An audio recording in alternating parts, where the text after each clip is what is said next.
Le cercueil de chêne poli luisait sous les vitraux tamisés de la cathédrale de la Sagrada Familia, où les ombres dansantes des saints sculptés semblaient juger les vivants d'un œil impitoyable. Émilie, le cœur serré comme un poing dans sa poitrine, murmura une prière inaudible, ses lèvres tremblantes effleurant le crucifix qu'elle serrait si fort que ses jointures blanchissaient. Et puis, la porte massive s'ouvrit dans un grincement sinistre, laissant entrer un courant d'air chargé d'odeurs de jasmin et de sel marin, et avec lui, Mathilde sa Mathilde, la femme qu'elle aimait plus que la lumière du soleil sur la Rambla. Les murmures s'éteignirent comme une flamme sous la pluie. Les oncles, les tantes, les cousins tous ces vautours en costume noir bon marché se figèrent, leurs regards glissant de l'orifice du cercueil vers cette apparition incongrue. Mathilde avançait d'un pas assuré, sa robe rouge s'enflottant comme une cape de défi, ses cheveux noirs cascadant en boucles rebelles sur ses épaules nues. Elle n'avait pas 30 ans depuis 6 mois, mais son regard, sombre et profond comme les yeux d'une gitane andalouse, portait l'assurance d'une vie déjà gravée de cicatrices. Émilie, à 35 ans, avec ses cheveux châtains attachés en un chignon lâche et ses yeux verts voilés de chagrin, leva la tête, et pour la première fois depuis l'annonce de la mort de sa mère, un sourire fragile effleura ses lèvres pâles. « Émilie, ma chérie », dit Mathilde d'une voix basse, veloutée, qui couvrit le silence comme un voile de soie. Elle s'approcha, ignorant les regards assassins, et prit la main d'Émilie dans la sienne, chaude et ferme, celle qui avait tant de fois apaisé ses nuits tourmentées à Séville. Mais la famille d'Émilie n'était pas prête pour cela. Son frère aîné, Raoul, un homme bedonnant aux moustaches jaunies par le tabac, cracha presque son mot, « Qu'est-ce que c'est ? Cette femme fait ici ? Ce n'est pas une affaire de famille. » Émilie sentit le monde basculer. Elle avait passé des années à être leur « distributeur familial », comme il la surnommait en riant dans les dîners dominicaux à Madrid, envoyant chèque sur chèque pour réparer les dettes de Raoul, payer les factures médicales de tante Clara, ou même financer les caprices vestimentaires de sa nièce adolescente. Sa mère, cette ombre fragile alitée depuis des lustres, avait été la seule à savoir à deviner, du moins pour Mathilde. « Ma fille, l'amour n'est pas une dette », lui avait-elle soufflé un soir, les yeux mi-clos, dans la chambre aux rideaux jaunes de leur appartement barcelonais. Et maintenant, au pied de son cercueil, tout éclatait au grand jour. Mathilde serra plus fort la main d'Émilie, son pouce caressant doucement la peau froide. « Je suis ici pour elle, Raoul. Parce que l'amour ne demande pas de permission. » Sa voix, avec cet accent français teinté d'espagnol, elle était originaire de Toulouse, mais avait fui vers l'Espagne pour peindre les couchers de soleil sur la Costa Brava, portait une douceur implacable. Les invités, une quarantaine de visages ridés par le soleil méditerranéen, se raclèrent la gorge, certains détournant les yeux, d'autres échangeant des regards complices. Tante Clara, la veuve acariâtre qui avait toujours vu en Émilie une vache à lait, siffla, « C'est à cause d'elle que tu n'as pas d'enfant, hein ? Que tu restes seule avec tes livres et tes rêves fous. » Le prêtre, un vieil homme aux rides comme des oliveraies centenaires, tout sauta pour reprendre la messe. Mais Émilie ne l'entendait plus. Son esprit voguait déjà vers le passé, vers cet après-midi ensoleillé de 2018, sur les terrasses de la Plaza Mayor à Madrid, où elle avait croisé Mathilde pour la première fois. Émilie était alors une avocate parisienne en exil fiscal, venue en Espagne pour un poste dans un cabinet international. Elle avait 28 ans, les cheveux encore longs et libres, et un cœur barricadé par les attentes familiales. Mathilde, artiste peintre de 23 ans, installée à Barcelone pour sa lumière unique, vendait ses toiles sur le marché aux puces, des nus féminins entrelacés, des paysages de mer déchaînés, des portraits où les yeux des sujets semblaient percer l'âme du spectateur. Elle s'était heurtée littéralement. Émilie, pressée par un appel de Raoul qui réclamait déjà de l'argent pour son énième projet raté, avait renversé le chevalet de Mathilde. Une toile gisait à terre, 2 femmes enlacées sous un olivier, leur corps pâle et bronzé fusionnant dans une étreinte qui faisait battre le cœur plus fort. « Pardon, avait balbutié Émilie, ramassant les débris. Mathilde avait ri, un rire comme le vin rouge de Rioja, généreux et enivrant. L'art est fait pour être bousculé, non ? Comme la vie. Je m'appelle Mathilde.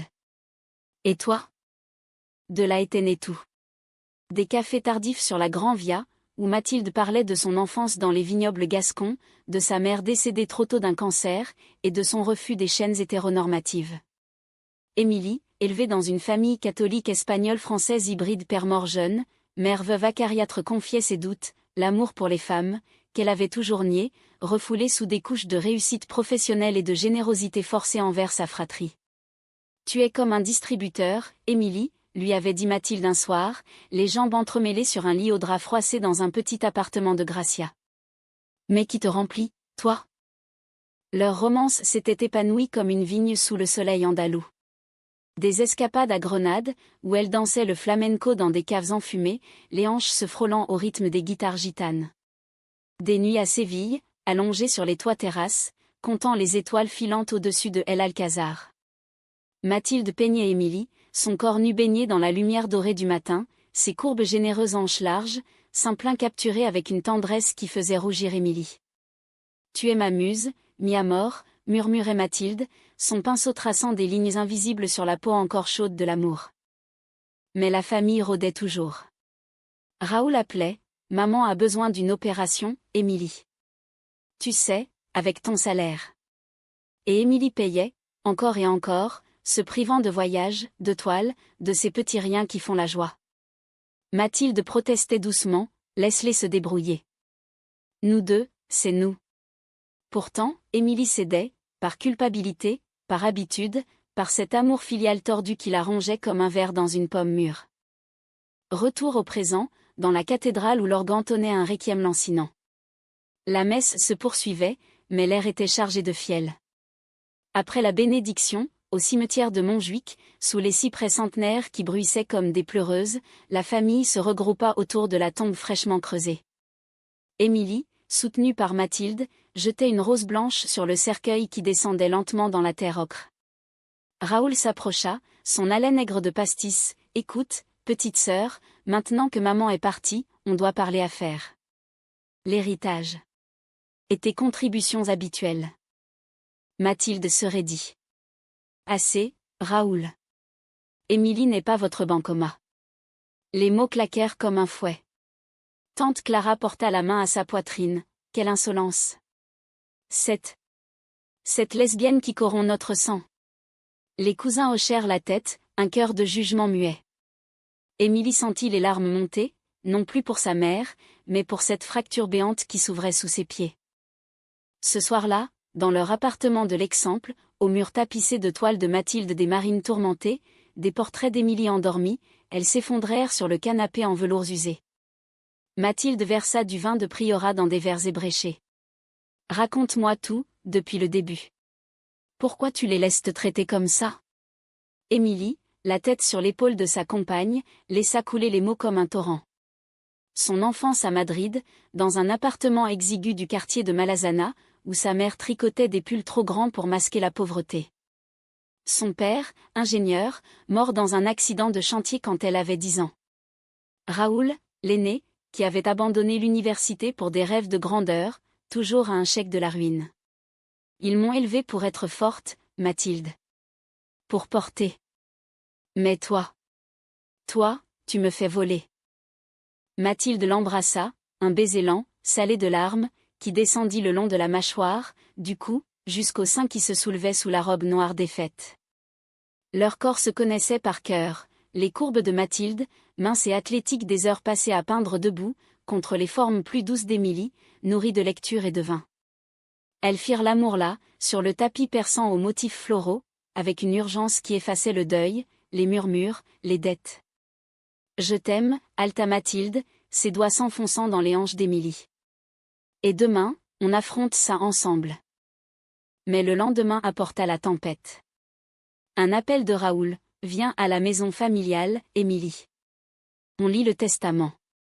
Et amène pas ton ami. » Émilie raccrocha, le cœur battant. Mathilde, en train de préparer un café noir comme l'encre, posa sa tasse. « J'y vais avec toi. C'est non négociable. » Elles partirent pour la vieille villa de Sitges, sur la côte catalane, un manoir délabré aux volets verts écaillés, où l'air salin se mêlait à l'odeur de bougainvilliers fanés. La lecture eut lieu dans le salon aux meubles lourds, sous un lustre en cristal qui pendait comme une guillotine. L'avocat, un homme sec aux lunettes rondes, déroula le parchemin jauni. La mère d'Émilie, dans un geste final de tendresse, léguait la villa à Émilie seule, avec une clause, pour qu'elle construise sa propre famille, loin des chaînes du passé. Raoul blêmit. C'est une blague. Elle était à nous tous. Il bondit, renversant une lampe qui s'écrasa au sol dans un éclat de verre. Mathilde se leva, sa silhouette élancée barrant la porte. C'est fini, Raoul. Émilie n'est plus votre esclave. Mais Raoul, les yeux injectés de rage, sortit une lettre froissée de sa poche, une lettre de la mère, écrite dans ses derniers jours, où elle confessait avoir su pour Mathilde, et l'avoir bénie en secret. Maman savait, murmura Émilie, les mains tremblantes. La trahison frappa alors comme un coup de poignard. Raoul avait fouillé les affaires de sa mère, trouvé la lettre, et l'avait gardée pour la faire chanter. Tu penses que je vais te laisser tout ça à cause de ta perversion, cracha-t-il. Tante Clara renchérit, pense à la famille, Émilie. Pense à ton salut. Le cœur d'Émilie se brisa en mille éclats. Elle saisit la main de Mathilde, et ensemble, elles quittèrent la villa sous un ciel d'orage, la pluie catalane fouettant leurs visages comme des larmes divines. Dans la voiture, Mathilde conduisait, ses jointures blanches sur le volant. On rentre à Barcelone. On recommence. Les jours suivants furent un tourbillon de deuil et de rage. Émilie erra dans les rues de Barcelone comme un fantôme, ses pas la menant inévitablement vers le port, où les vagues de la Méditerranée se brisaient contre les quais en un rythme hypnotique. Mathilde la suivait, silencieuse, son bras autour de la taille d'Émilie, un ancrage dans la tempête. Elles s'assirent sur un banc usé face à la statue de Colomb, pointant vers l'inconnu, et Émilie pleura enfin des sanglots profonds, gutturaux, qui libérèrent des années de silence. J'ai tout donné, Mathilde. Chaque peso, chaque euro. Pour qu'il m'aime, ne serait-ce qu'un peu. Mathilde l'attira contre elle, ses lèvres effleurant le front moite. L'amour ne s'achète pas, ma belle. Il se donne, ou il se refuse. Et le tien, je le veux tout entier. Elles rentrèrent à pied, main dans la main, ignorant les regards curieux des passants, des couples hétéros, des familles bruyantes, des touristes égarés. À Barcelone, l'amour féminin n'était plus un scandale, mais pour Émilie, élevée dans les ombres d'une Espagne franquiste résiduelle, chaque geste public était une petite victoire. Dans leur appartement, Mathilde reprit ses pinceaux. Elle installa un chevalet près de la fenêtre donnant sur la Plaça de Catalunya, où les pigeons picoraient les miettes des amoureux. « Je vais peindre ça », dit-elle, désignant le carnet d'Émilie rempli de notes sur l'héritage. Notre histoire, avant qu'il ne la salisse. Émilie, levée sur le divan avec un verre de vermouth, observa sa compagne travailler. Le corps de Mathilde, vêtu seulement d'un tablier taché de cobalt et d'ocre, se mouvait avec une grâce féline, dos cambré, sein libre sous le tissu fin, cuisses musclées tendues par l'effort. L'air s'emplit d'odeurs de térébenthine et de désir. Ce soir-là, l'amour les enveloppa à nouveau, plus tendre, plus exploratoire. Mathilde traça des motifs imaginaires sur le ventre d'Émilie avec ses doigts humides de peinture, descendant vers le triangle sombre entre ses jambes. « Laisse-moi te goûter », murmura-t-elle, sa langue chaude et insistante trouvant le centre du plaisir d'Émilie, qui arqua le dos en un gémissement rauque. Leurs corps fusionnèrent dans une danse lente, sueur et couleurs se mêlant sur les draps blancs, jusqu'à l'extase partagée, un cri étouffé contre l'oreiller. Mais la paix fut éphémère. Raoul appela à nouveau, sa voix sirupeuse de faux remords. « Écoute, petite sœur, on peut arranger ça. Viens dîner à la maison. » Sans complication. Émilie hésita, le téléphone brûlant contre son oreille. Mathilde, qui épluchait des oranges dans la cuisine, secoua la tête. « Ne va pas. C'est un piège. » Pourtant, Émilie, rongée par le doute, accepta. Juste pour clore le chapitre. Pour maman. Le dîner eut lieu dans un restaurant de tapas du quartier gothique, aux murs de pierre irréguliers et aux chandelles vacillantes. Raoul était là avec sa femme, une blonde fade nommée Inès, et les cousins un troupeau de médiocres engoncés dans des chemises trop serrées. Pas de tante Clara, Dieu merci. Les assiettes de patata brava et de gambas à l'ail circulaient, arrosées de sangria trop sucrée. Raoul leva son verre, à maman. Et à la famille unie. Émilie but, mais son estomac se noua quand il glissa, l'héritage. On pourrait le partager, tu sais. La villa vaut une fortune. Avec ton aide, on rénove, on vend. Le piège se referma. Inès, d'une voix mielleuse, ajouta, et pense aux enfants, Émilie. Sans descendance, c'est du gâchis. Raoul enchaîna, cette Mathilde, elle te ronge. Une artiste? PFF. Elle vit sur ton dos, comme nous. Mais nous, on est du sang. Émilie se leva, la chaise raclant le sol de tuiles. Vous êtes des vampires. Maman l'avait compris. Elle m'a libérée. Elle partit en trombe, les larmes brouillant les ruelles sombres, où les chats miaulaient comme des âmes en peine. Mathilde l'attendait, une silhouette dans la lumière jaune du lampadaire. Je le savais. Elles marchèrent jusqu'à la fontaine de Montjuic, où l'eau cascadait en murmures apaisants. Là, Émilie confessa tout, les dîners solitaires, les chèques signés à l'aube, les nuits où elle se réveillait en sueur, hantée par le fantôme de sa mère. J'ai peur, Mathilde. Peur de les perdre pour de bon. Mathilde la serra contre elle, leur cœur battant à l'unisson. Perdre des chaînes, c'est gagner des ailes. Les semaines passèrent en un kaléidoscope de guérison. Émilie prit un congé de son cabinet, et ensemble, elles rénovèrent la villa de Sitges. Mathilde peignit les murs de fresques inspirées des azulejos mauresques, des femmes enlacées dans des jardins d'Éden, des vagues embrassant des rivages nus. Émilie, pour la première fois, refusa un appel de Raoul, non. Plus d'argent. Plus de dettes. La voix de son frère vira au venin, tu vas regretter. On a des preuves, tu sais. Sur ta vie. Des photos, des ragots. La famille va savoir.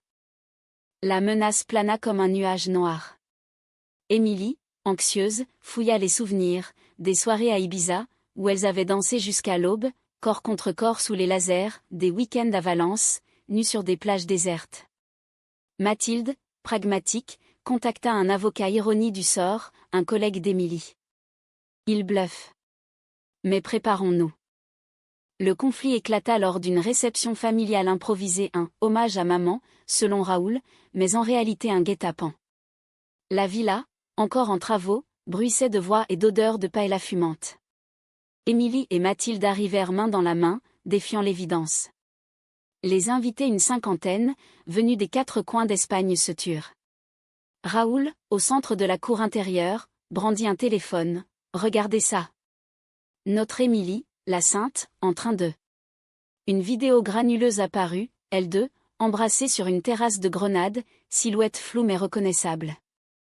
Le scandale explosa. Cris, accusations, verres renversés. Tante Clara, surgit de nulle part, hurla, « Abomination. Tu déshonores le nom. » Un cousin, ivre, tenta de s'approcher, mais Mathilde le repoussa d'un regard d'acier. Touchez-la, et vous le regrettez. Émilie, le visage en feu, sentit la trahison la submerger. Raoul avait engagé un détective, fouillé leur vie intime pour ce chantage minable. Dans le chaos, Émilie grimpa sur une table, sa voix brisant le tumulte. Assez. Oui, j'aime Mathilde. Elle est ma vie, mon cœur, mon avenir. Vous m'avez volé pendant des années mon temps, mon argent, mon âme. Maman savait, et elle approuvait. L'héritage est à moi, parce que j'ai porté cette famille sur mes épaules. Mais aujourd'hui, je me libère. Silence. Puis, des applaudissements isolés, une cousine lointaine, une nièce aux yeux curieux. Raoul, blême, balbutia, tu vas nous ruiner. Mathilde sauta à ses côtés, leurs mains liées comme un serment. Ensemble, elles quittèrent la cour sous les murmures, la paella refroidissant derrière elles. Dans la nuit étoilée de Sitges, elles marchèrent vers la plage, où la mer chuchotait des secrets anciens. C'était courageux, dit Mathilde, sa voix tremblante pour la première fois. Émilie l'embrassa, un baiser salé de mer et de liberté. C'était nous. Pourtant, la nuit apporta des ombres. Allongée sur le sable, enveloppée dans une couverture, Émilie confia, « Et si je les ai perdus pour toujours ?» Mathilde caressa ses cheveux, « La vraie famille, c'est celle qu'on choisit. Et la nôtre commence ici. » L'aube se leva sur Sitges comme une promesse fragile, le soleil perçant les voiles de brume marine pour dorer les toits ocres des maisons. Émilie et Mathilde rentrèrent à Barcelone, la villa laissée aux mains des ouvriers un symbole de renaissance, avec ses murs désormais vibrants de couleurs. Dans la voiture, une vieille cite cabossée que Mathilde adorait pour son ronronnement asthmatique, elles parlèrent pour la première fois d'avenir concret. Et si on adoptait, hasarda Mathilde, ses yeux sur la route sinueuse de la Costa Dorada. Émilie sursauta, des enfants? Avec tout ça? Mais l'idée germa, comme une graine dans le sable fertile. De retour en ville, la vie reprit son cours, mais altérée. Émilie plongea dans son travail, plaidant des affaires de droits humains ironie, défendant les opprimés alors qu'elle l'avait été si longtemps. Mathilde exposa ses toiles dans une galerie du Born, un quartier aux ruelles pavées de secrets artistiques. La vernissage fut un succès, des critiques parisiens, venus pour la Fira d'art, s'extasièrent sur « l'intimité lesbienne dans la lumière espagnole ». Émilie, en robe bleu nuit qui soulignait ses courbes, se tenait fière aux côtés de Mathilde, ignorant les textos rageurs de Raoul.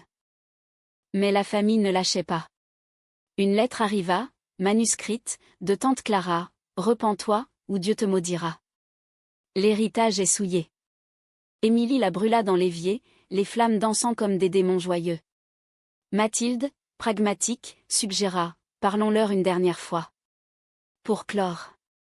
Elles organisèrent une rencontre neutre, dans un café de la Diagonale, aux baies vitrées donnant sur les marronniers en fleurs. Raoul arriva seul, les épaules voûtées, le visage marqué par des nuits d'insomnie ou de pastis. Je suis désolé, marmonna-t-il, tripotant sa serviette en papier. C'était la peur. Maman partie, l'argent. On est perdu sans toi. Émilie, le cœur serré, écouta. Il confessa, le détective payé avec l'argent qu'elle lui avait donné, la vidéo un acte désespéré. Mais je t'aime, petite sœur. Et pour elle, il jeta un regard à Mathilde, si elle te rend heureuse. Les mots planèrent, suspendus comme une olive dans l'huile. Mathilde, silencieuse jusque-là, parla, l'amour n'est pas une transaction, Raoul. C'est un don. Si vous voulez Émilie dans votre vie, acceptez-nous. Sinon, laissez-la voler. Il hocha la tête, les larmes aux yeux, un homme brisé, pas un monstre. D'accord. On essaie. La réconciliation fut lente, comme un vin qui mûrit. Des dîners prudents à la villa, où Mathilde cuisinait des ratatouilles gasconnes mêlées à des tapas catalanes. Tante Clara boycotta d'abord, mais une nièce, Sophia, 16 ans aux cheveux teints en bleu, vint avec des questions timides, c'est comment, d'aimer une femme? Émilie rit, pour la première fois depuis des mois, et raconta, les papillons dans le ventre, les nuits où le monde se réduit à deux corps enlacés. Pourtant, le vrai test vint avec le passé. Lors d'une visite à Madrid, pour régler les affaires de la mère, Raoul avoua une trahison plus profonde, il avait détourné des fonds de l'héritage commun, des économies que leur père avait laissées. J'étais accro au jeu.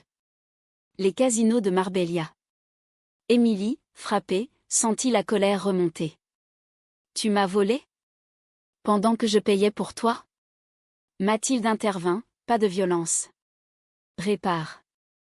Raoul promit, vendre sa voiture, rembourser. Le chaos surgit un soir d'orage, quand la famille entière se réunit à la villa pour un dîner d'anniversaire, celui d'Émilie, 36 ans. Les tables ployaient sous les plats, gazpacho andalou, confit de canard toulousain, flan à la crème. Rire timide, toast maladroit. Mais Raoul, éméché, lâcha, tu sais, Émilie, sans ton argent, on serait à la rue.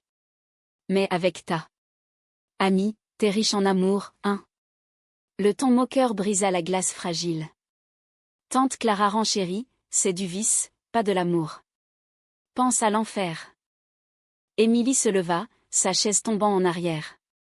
L'enfer, c'est vous. Des années à me sucer le sang, à me traiter de machine à billets. Mathilde m'a sauvé de vous, de moi-même. Tempête de voix, Raoul hurlant, Clara pleurant, Sophia criant, arrêtez. Mathilde, calme, prit la parole, Émilie mérite mieux. Nous méritons mieux. Si vous ne pouvez pas aimer, partez. Un silence tomba, ponctué par le tonnerre dehors. Raoul, le premier, s'effondra, pardon. Vraiment. Les autres suivirent, un à un, dans un flot de regrets. Émilie, épuisée, s'effondra dans les bras de Mathilde. C'est fini, murmura-t-elle. Pour ce soir, oui. Pour toujours. On verra. Cette nuit, dans la chambre principale de la villa, au baldaquin de mousseline blanche, elles célébrèrent. L'amour fut fiévreux, urgent. Mathilde, à genoux, explorant Émilie avec une dévotion qui arrachait des cris au vent. « Tu es à moi » grognatait-elle, ses ongles griffant légèrement le dos arqué. Émilie, chevauchant le plaisir, répondit « Et toi, éternel ?»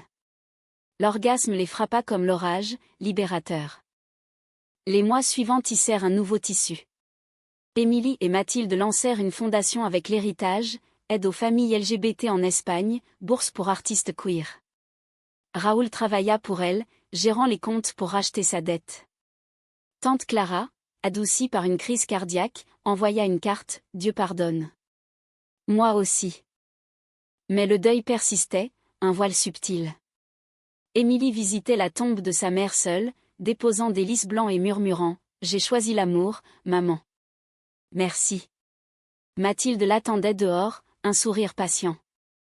L'été 2026 enveloppa l'Espagne d'une chaleur languide, comme un amant paresseux. Émilie et Mathilde fuirent vers les Pyrénées, à la frontière française, pour un voyage qui sentait le renouveau.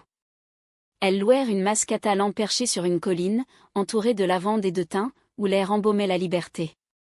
Là, loin des ombres familiales, elles rêvèrent à voix haute, enfant, peut-être une petite fille aux yeux verts comme Émilie, aux boucles noires comme Mathilde. On pourrait adopter en France, suggéra Mathilde, traçant des cercles sur le ventre nu d'Émilie, allongée sur une couverture piquante d'herbes sèches. Le retour à Barcelone apporta des nouvelles. Raoul, sobre depuis 3 mois, avait trouvé un job stable dans une agence immobilière. Il invita Émilie à un café, seul. « Je veux te rembourser. Tout. Et te dire merci. Pour ne pas m'avoir abandonnée. » Émilie, émue, serra sa main calleuse. La famille, c'est ça. Pas le sang, mais le choix. Sophia, la nièce, devint une alliée, elle vint passer des week-ends, posant des questions sur l'amour, l'art, la vie. « T'es mon idole, Tati », dit-elle un jour, en peignant maladroitement une toile sous la tutelle de Mathilde. Pourtant, une ombre plana, la santé d'Émilie. Des migraines persistantes, des fatigues inexplicables. Un rendez-vous chez le médecin révéla un burn-out avancé, fruit des années de pression. « Repose-toi », ordonna le docteur, un homme bourru aux accents galiciens. Mathilde prit les rênes, annulation de réunion, promenade quotidienne sur la plage de la Barceloneta, où les vagues léchaient les pieds nus. « Laisse-moi te soigner », murmura-t-elle, massant les épaules nouées d'Émilie avec de l'huile d'olive parfumée au romarin. Leur amour s'approfondit dans cette intimité forcée. Des après-midi paresseux au lit, où Mathilde lisait du Proust à voix haute à la recherche du temps perdu, ironiquement, sa voix caressant les mots comme une caresse. Des bains partagés dans la baignoire ébréchée, bulles de savon éclatant entre leurs seins pressés. L'amour physique devint exploration. Mathilde, avec une plume d'oie volée à une exposition, traça des itinéraires sur la peau d'Émilie, descendant vers les plis secrets, la faisant trembler de rire et de désir. « Tu es mon chef-d'œuvre », souffla Émilie, ses doigts enfouis dans les cheveux de Mathilde, guidant son visage vers l'intime. La guérison apporta des révélations. Émilie écrivit une lettre à sa mère, enfouie dans la terre de Montjuic. « J'ai appris à dire non. À aimer sans chaîne. Merci pour la force. » Mathilde organisa une exposition solo à Paris, invitant la famille un test ultime. Raoul vint, mal à l'aise en costume neuf. Sophia, excitée, prit des selfies devant les nus. Tante Clara envoya des fleurs, sans mots, mais c'était assez. Le climax émotionnel survint lors d'une fête nationale, la Diada, où Barcelone vibrait de seunières et de sardanes. Émilie et Mathilde dansèrent dans la foule, leurs corps se mouvant en cercle, mains liées à des inconnus puis revenant l'une à l'autre. Raoul les rejoignit, gauche mais sincère, « Danse avec moi, Frangine. » Pour la première fois, ils rirent ensemble, un rire franc, libéré. Mais la vie, cruelle dans sa tendresse, réserva une épreuve finale. Mathilde, enceinte ? Non, un rêve partagé, mais la réalité frappa, infertilité due à un vieux accident d'enfance. Des larmes dans la clinique aseptisée de l'hôpital clinique. « On peut adopter » murmura Émilie, serrant la main froide de Mathilde. Ou pas. Juste nous, c'est assez. La décision vint naturellement, elles optèrent pour l'adoption, un long processus, mais un horizon. Raoul, rédimé, offrit son soutien, je serai un oncle décent, promis. La famille, fracturée puis recousue, devint un patchwork, dîner mixte, où lesbienne rimait avec légèreté. L'automne les trouva sur la terrasse de la villa, sous un ciel zébré de migration d'oies. Émilie, guérie, leva son verre de cava, à nous. À l'amour qui guérit les trahisons. Mathilde, les yeux brillants, répondit, à la famille choisie. Et à maman, où qu'elle soit, qui sourit. Le soleil se coucha sur la mer, peignant le monde en or et en pourpre. Dans ce crépuscule espagnol, teinté de sel et de jasmin, Émilie et Mathilde s'embrassèrent, un baiser qui scellait non une fin, mais un commencement. La vie, avec ses drames et ses grâces, continuait humaine, imparfaite, profondément aimante.